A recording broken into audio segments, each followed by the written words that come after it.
Magandang araw po sa inyong lahat. Martes pong araw na to. Ito po ang ulam niya, hotdog at sunny side up egg. Siya po ang nagluto. Sinusubuan ko po siya dahil hindi ito siya napakaanong kumain. Hindi mabilis kumain. Ang bilis-bilis ng oras. Malapit na ang oras na pagpunta sa kanyang paaralan.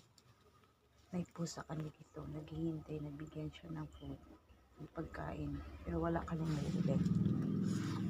Dahil kulang lang sa amin. Pasensya ka na, Kat. Magpasensyahan muna tayo ngayon, Kat. Kat. Dito siya natulog kagabi. Sabay siya sa katabi siya sa idol niya.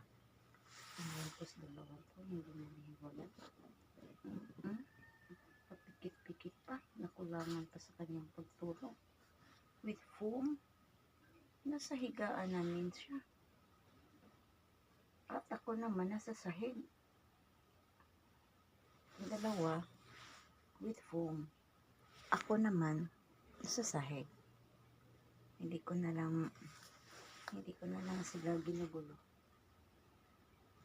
Kasi, maawa ako eh. Tinitingnan ko silang dalawa, ang sarap ng tulog nila. Sabi ko na sa sarili ko, dito na lang ako. Wala akong magawa. Ba't dito pinatulog yung pusa niya. Malapit ang oras. Ang iyong lingkod,